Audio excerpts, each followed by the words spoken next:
बहन पूजा में आपका स्वागत है। मनमोहन और सेठ तीनों ही सवेरा होते ही होशियार को ढूंढने निकले तो रास्ते में वह मिठाई वाला भी मिला। वह भी उसी कस्बे का था और वह मिठाई वाला दुखी होते हुए उसने अपनी सारी घटना कह सुनाई। तब सेठ ने मिठाई वाले को कहा, तो तुम भी चलो हमारे साथ, हम उसी होशियार ठग के घर जा रहे हैं। तब वह मिठाई वाला भी उनके साथ चलने के लिए राजी हो गया। फिर वह सेठ, मनमोहन और मिठाई वाला होशियार के घर की तरफ चल पड़े। आगे चलकर रास्ते में उन्हें एक धोबी मिला और वह धोबी पेड़ के नीचे बैठा रो रहा था। सेठ ने धोबी से पूछा, क्या हुआ भाई, क्यों रो रहे हो? तब धोबी रोते हुए बोला, क्या बताऊं सेठ जी, एक मुसाफिर की बात से ठगा गया हूँ। फिर धोबी ने अपनी आप बीती कह सुनाई। फिर धोबी रोता हुआ बोला, अब कैसे जाऊं राजा, मुझे क्या दंड देंगे? धोबी की बात सुनकर मिठाई वाले की आंखों के सामने अपनी मिठाई की खाली ट्रे याद आई और मिठाई वाले सेठ का मन भर आया। फिर वह मिठाई वाला बोला, अरे वो बहुत ही बड़ा ठग है रे भाई। फिर वह सेठ बोला, भाई तुम भी चलो हमारे साथ, हम उसी को ढूंढने निकले हैं। धोबी भी उनके साथ चल पड़ा। फिर रात चलते चलते गुजर गई। फिर सुबह हुई तो वह सारे जने आगे बढ़ते ही जा रहे थे। फिर रास्ते में एक बरगद के पेड़ के नीचे कपड़ों का व्यापारी बैठा बैठा खुद को कोस रहा था। कपड़ों के व्यापारी की गाड़ी में राजा, रानी और राजकुमारी के कपड़े झोले में भरे रखे थे। यह वही कपड़े थे जो होशियार उसे बेच गया था। उस कपड़ों के व्यापारी ने पेड़ पर नए कपड़े उगाने की बहुत कोशिश की, खूब मंत्र फूंके, लेकिन नए कपड़े नहीं उगे। तब वह व्यापारी हार मान चुका था और पेड़ के नीचे बैठा बैठा अपनी किस्मत को कोस रहा था। फिर वह सारे जने उस बरगद के पेड़ के पास पहुंच गए। तब धोबी की नज़र गाड़ी में रखे झोले पर पड़ी। वह अपने झोले को पहचान गया था। धोबी ने दौड़कर झोले को देखा। उसमें राजा, रानी और राजकुमारी के ही कपड़े थे। धोबी कपड़ों को देखकर खुशी से झूम उठा और जोर जोर से चिल्लाकर बोला, मेरी जान बच गई, मेरी जान बच गई। धोबी तो अपने कपड़े लेकर अपने रास्ते चलने लगा। तब वह कपड़ों का व्यापारी दौड़ कर गया और धोबी के हाथ से वह झोला छुड़ाता हुआ बोला, अरे अपने बाप का माल समझ के ले जा रहा है क्या? ये कपड़े मैंने 1 लाख मोहरों में खरीदे हैं। तब मन और मोहन ने एक दूसरे की तरफ देखा और आंखों ही आंखों में कहा, यार होशियार तो अपने बाप का भी बाप निकला। मन और मोहन को यह पछतावा हो रहा था कि उन्होंने होशियार की माँ को ठगने का विचार क्यों बनाया। हमें तो उनसे दोस्ती करके उनके साथ काम करना चाहिए था, पर अब क्या करें, हो गया जो हो गया। सेठ को पूरी बात समझ में आ गई थी। उसने कपड़े के व्यापारी को रोकते हुए कहा, अरे भाई, इस गरीब धोबी पर क्यों झुंझला रहे हो? तुम्हें जिसने ये कपड़े बेचे थे, असल दोषी तो वही है। उसने हमें भी ठगा है। हम उसी को ढूंढने जा रहे हैं, तुम भी चलो हमारे साथ। उसे ढूंढकर सभी अपना अपना हिसाब चुकता कर लेंगे। वह व्यापारी भी उनके साथ चल पड़ा। चलते चलते सांझ को होशियार के घर पहुंच गए सभी। होशियार घर पर ही था। होशियार सभी लोगों को अपने घर पर देखकर चौंक गया और होशियार ने अपने मन में कुछ सोच विचार के बाद सभी लोगों को देखकर प्रसन्न होने का दिखावा करने लगा और सभी लोगों की मेहमानों की तरह अवगत करने लगा। फिर सेठ ने कहा, तेरे मेहमानबाजी की हमें जरूरत नहीं है। हमें तो तू हम सब से जो जो ठक्कर लाया है वह सब वापस कर दे। अभी सेठ की बात पूरी ही नहीं हुई थी कि उससे पहले वह कपड़े का व्यापारी अपनी मोहरें मांगने लगा। इस तरह होशियार के घर में कोलाहल मच गया। फिर होशियार की माँ आ गई और होशियार से पूछने लगी, ये सब कौन है बेटा और ये क्या चाहते हैं? क्या मैं लठेतों को बुलाऊं? लठेतों का नाम सुनते ही सभी लोग चुप हो गए। फिर सभी ने एक एक कर होशियार की माँ को अपनी दुख भरी दास्तां सुनाई। माँ ने होशियार को डांटा और कहा, जो भी लाया है अभी का अभी सभी को लौटा दे। फिर होशियार की माँ की नज़र मन और मोहन पर पड़ी और गुस्सा होते हुए बोली, अरे नीलज, तूने अपने मामा के छोरे मेरे भतीजों तक को नहीं छोड़ा। फिर सेठ ने मन और मोहन की तरफ देखा, आंखों ही आंखों में कहा, ठीक कह रहे थे ये लोग कि होशियार हमारा भाई है, पर बताओ क्या जमाना आ गया है, भाई भाई को ठगने से बाज नहीं आता। फिर होशियार अपनी माँ से बोला, माँ अपन को क्या कमी है जो मैं इनसे एक एक दो दो मुट्ठी मोहरें ठगूं। फिर होशियार की माँ मन में सोचने लगी कि ये बात तो सही कह रहा है। बाद में यह प्रश्न भी उठा कि होशियार ने ऐसा क्यों किया। मन और मोहन सबके पीछे खड़े थे।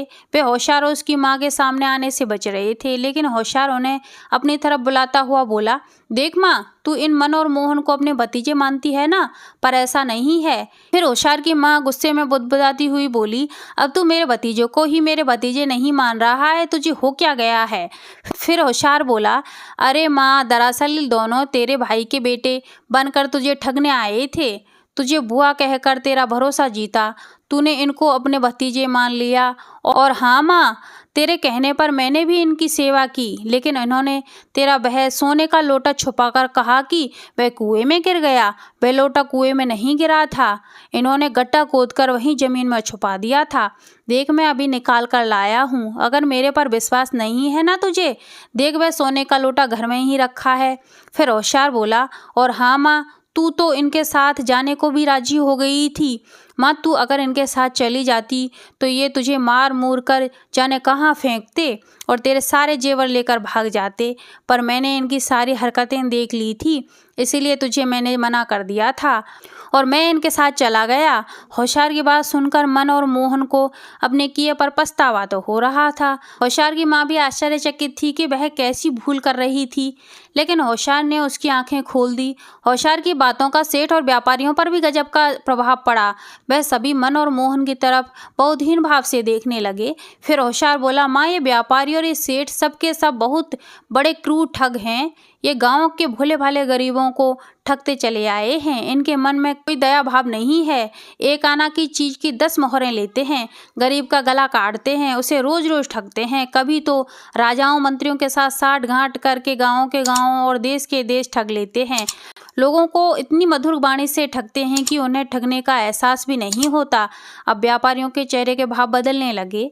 फिर वह कपड़े का व्यापारी बोला, पर भाई, हम तो व्यापारी हैं, सारी तिकड़म करते ही इसीलिए हैं कि कुछ नफा हो।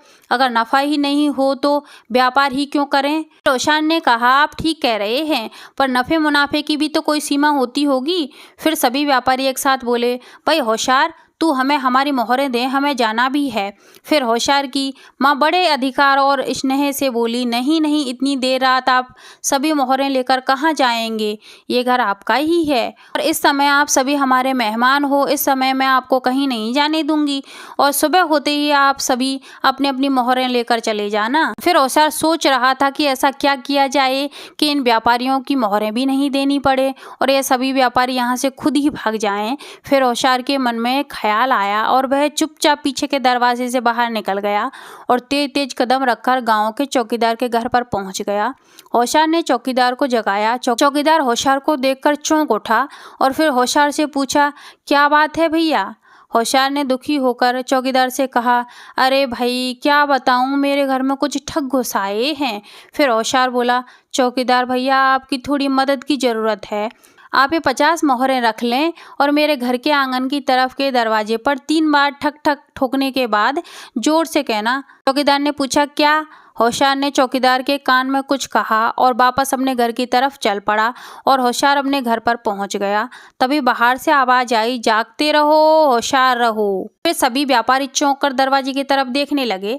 दरवाजे के दूसरी तरफ चौकीदार खड़ा था, उसके हाथ में एक लाठी थी। चौकीदार ने लाठी से ही दरवाजे पर ठक ठक किया।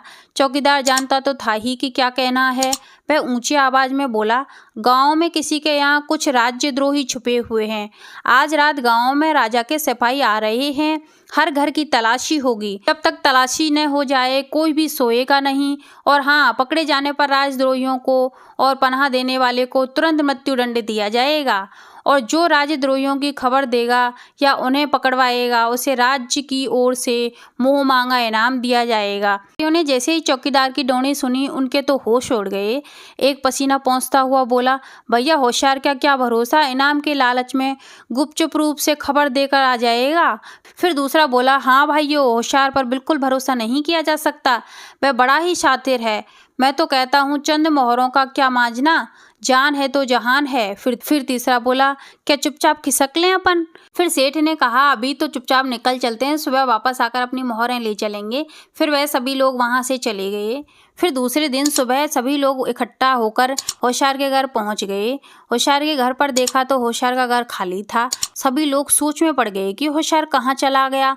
फिर सेठ ने पास में जाकर पूछा तो पता चला कि होशियार का तो वह घर था ही नहीं, वह तो किराए से रहता था। तभी वहां पर एक व्यापारी होशियार और उसकी माँ को ढूंढते हुए आया और सभी व्यापारियों से पूछने लगा कि आप लोगों को पता है क्या, यहाँ पर होशियार और उसकी माँ कहाँ रहते हैं। होशियार का नाम सुनकर व्यापारियों की आंखें चमक उठी और उम्मीद से बोले, क्या तुम होशियार को जानते हो। तभी वह व्यापारी बोला, हाँ, मैं उसको कैसे भूल सकता हूँ, वो हमारे गाँव के कई व्यापारियों को कई दिन पहले ठग कर आया है और उसे ढूंढते ढूंढते मैं यहाँ तक पहुँचा हूँ। वो दोनों माँ बेटे महा ठग हैं। पहले तो उसकी माँ जाल बिछाती है और बेटा शिकार करता है भाई। यह बात सुनकर सभी के चेहरे मुरझा गए, क्योंकि होशियार और उसकी माँ एक महान ठग थी और यह सारा धन उन्होंने लोगों को ही ठग ठग कर इकट्ठा किया था। फिर वह मन और मोहन एक दूसरे की तरफ देखते हुए सोचने लगे, अरे भाई बच गए, होशियार तो बड़ा ही शातिर ठग निकला। फिर सभी लोग दुखी होते हुए अपने घर की तरफ चल पड़े। आज के लिए बस इतना ही, आगे मिलते हैं कोई नई कहानी के साथ।